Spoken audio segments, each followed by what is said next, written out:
Welcome to session 27, part A. Uh, Once again, I don't think this chapter, we're on chapter 15 in the book. Wait, I think, no, excuse me, 16 in the book. And I think at best this chapter is only average in quality. The entire book's good, but compared to some of the other chapters, like the money chapter, this one is only so-so. There's kind of a lot of speculation, kind of a lot of opinion, almost kind of reads more like an op-ed than actual economic analysis. Now, in their defense, the textbook authors, um, to explain that in detail, would really have to expand this, so I can see why they kind of need to give a cursory examination. Because of that, they have to. It sounds more like opinion than economic analysis. So that said, here again, I would emphasize that you focus on the video lectures rather than reading the chapter. But still, I want you to read the chapter. Not only that, actually, I'm not going to spend too much time on my lecture.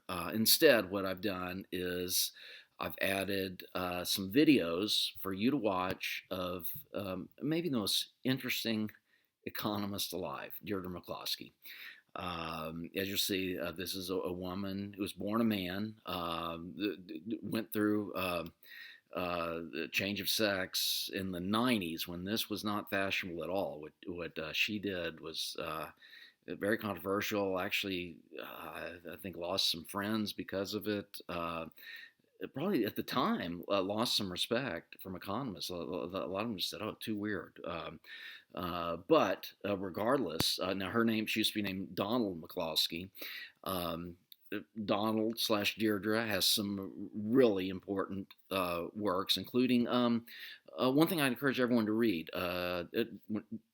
She was named Donald at the time, wrote The Writing of Economics. It's a book about 50 pages. You can read it in maybe 3 hours. A really good book on writing, especially if you're going to do a job that has something to do with writing. I strongly encourage everyone to read that.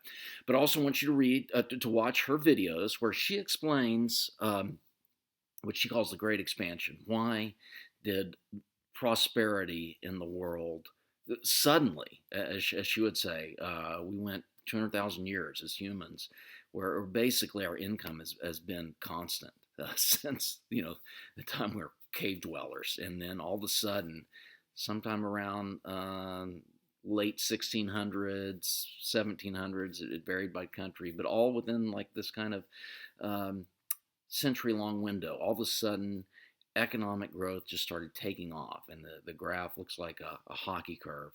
And it's very interesting what she has to say. I think she has a very good shot at winning a Nobel Prize. She's always on the short list of the 20 or 30 people. So a good chance she will get it in the next few years. The other thing, it happens now. I think I would have said this before I even taught at George Mason. I've been a fan of hers for a long time, but another reason I'm a fan, she's actually said once that she thinks the best place.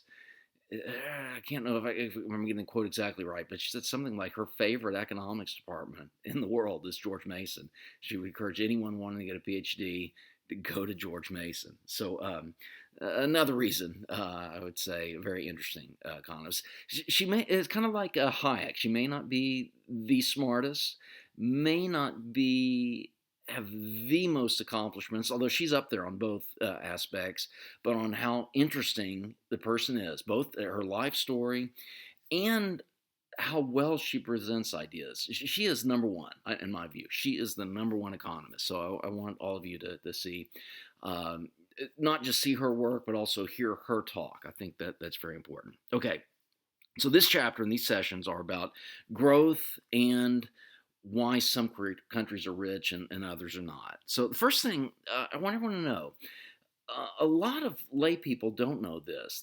They think that the U.S. has been stagnant in growth, that we just stay the same, and it's been that way for centuries. But that's not true at all.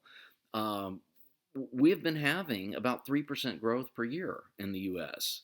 Uh, Now we've also increased population, so maybe per capita growth is only something like 2%, but still, no matter how you measure it, we are growing a lot.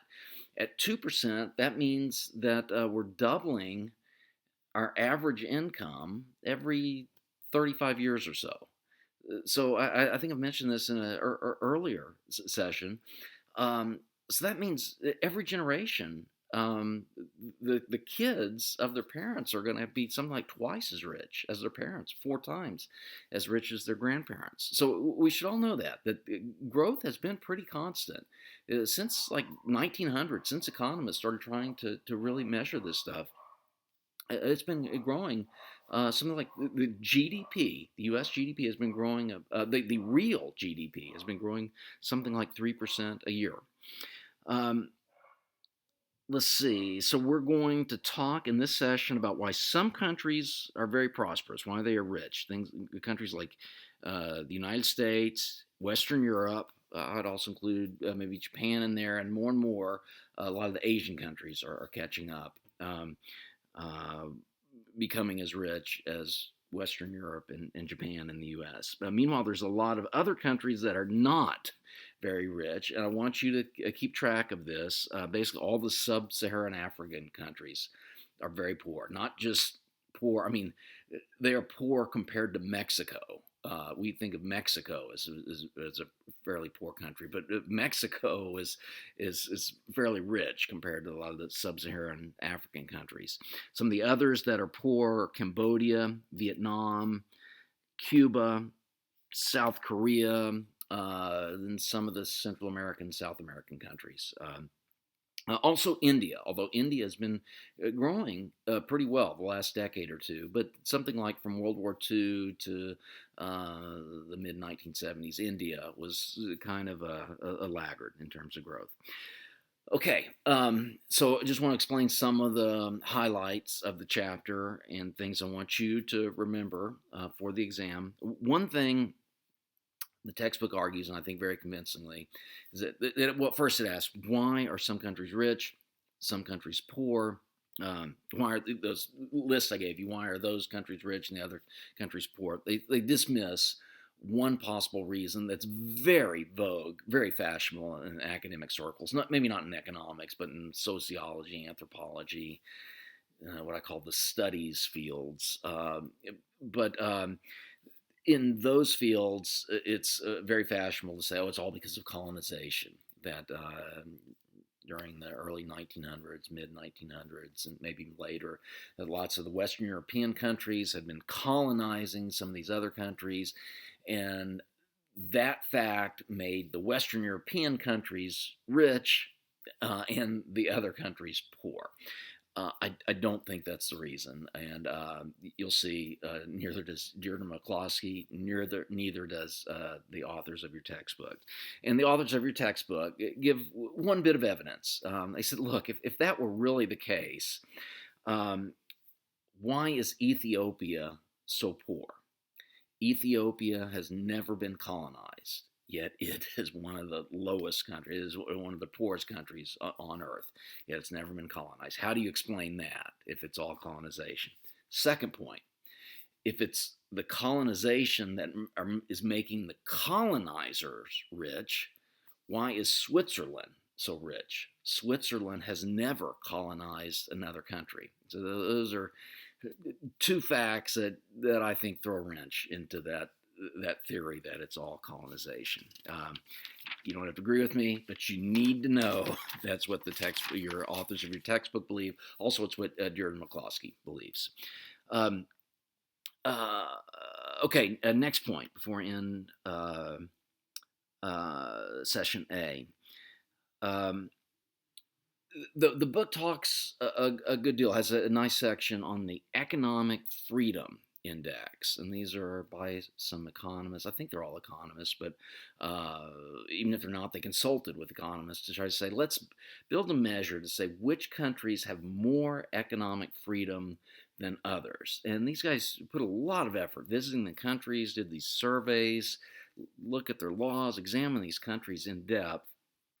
And they use things like ask various questions. And one thing that would make you high, if your country, make you high on the economic freedom index is if you have few price controls. So we've talked about this in class a little bit. So rent control, that's one price control. The minimum wage, it's another. So in the U.S., we have a few price controls, but in other countries, they have much more.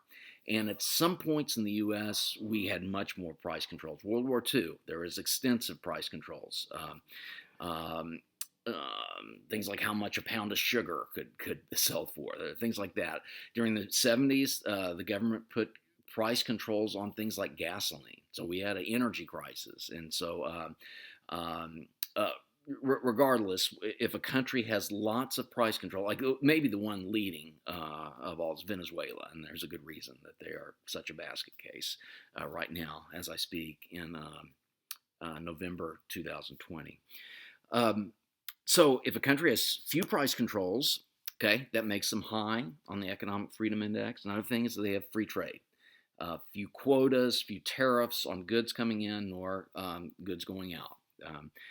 Another thing that puts you high on the economic freedom index is your taxes. Lower taxes, the more economic freedom you have.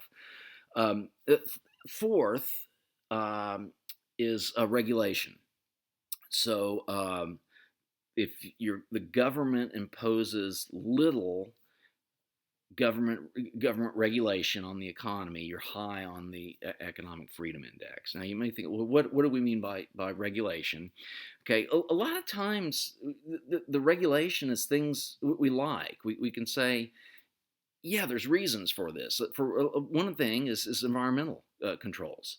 So anti-pollution laws, restrictions on how much a factory can pollute. So maybe sometimes those things are good, but you should recognize, even if you think they're good, and I'm probably with you on these things, there's a trade-off.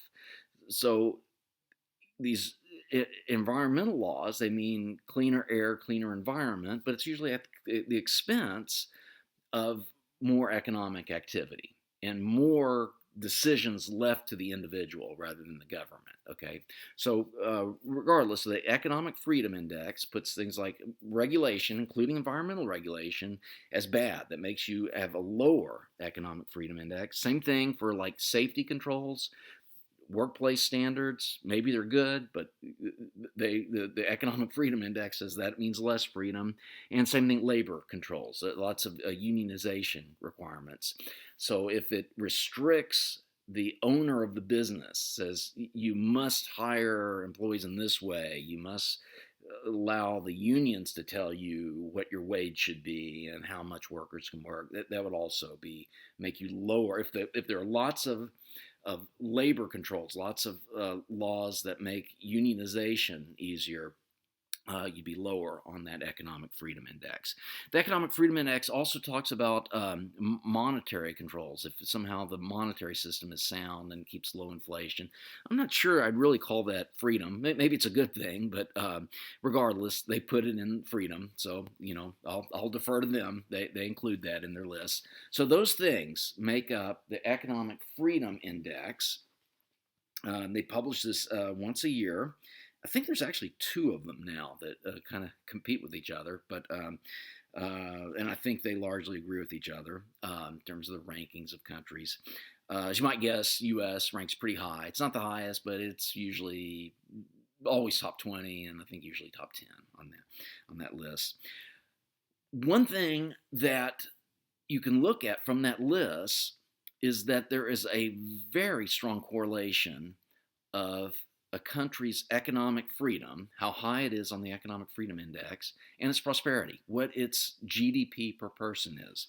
And the key thing I want you to see, figure 16.1, it's in your textbook, so look at that. So here, that graph just says, let's look at all the countries.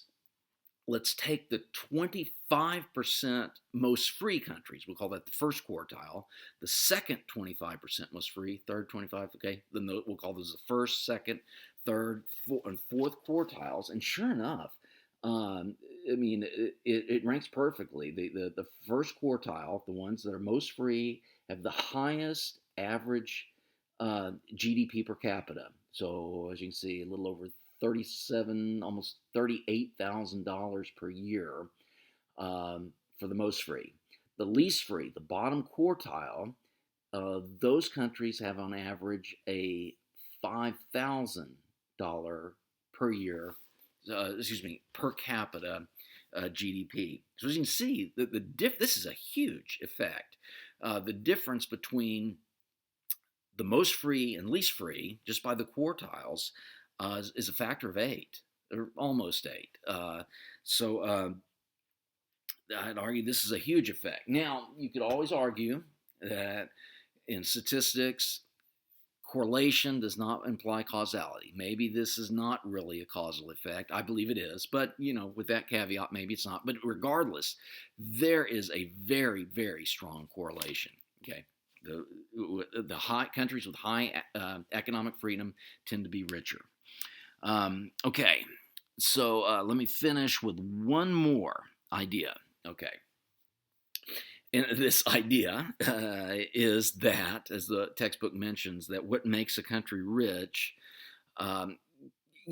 capital, it helps. Having money flow in to fund investments, fund businesses, but it's more important than the capital. More important than the capital, more important than the raw resources are ideas. And they have a great example in the book. They said, look, lots of people say oil is what helps make a country rich, and you can see it. A lot of the Middle Eastern countries, now are rich. Especially like countries like the United Arab Emirates, for instance. And it's clear that oil is helping them become rich. But as the book mentions, one thing about oil is that oil has been around since humans have existed. We've had that for 200,000 years, but it's only in like the last century and a half, maybe, that we've actually found a use for oil. Maybe I think we used it for lanterns, maybe 2 centuries ago. But you go 3 centuries back, it was a nuisance. If you found oil, it was like a garbage dump. So, this gross place, this stuff that gets on your skin and it's hard to wash out. Stay away from it. Who wants to own that land that is just festered with a bunch of oil? That was the attitude 3 centuries ago. The thing is that before someone came up with the idea of using oil for energy, or a way to convert it into energy, that stuff was useless. So it was the idea, the way to convert oil to energy, that made oil allow people to become more prosperous. So yeah, the oil was important, but maybe more important was the idea. Oil existed for 200,000 years, but it wasn't until the idea came 2 centuries ago that it actually helped people become rich. Okay, so that's the final thought for this part A. So I will see you in part B.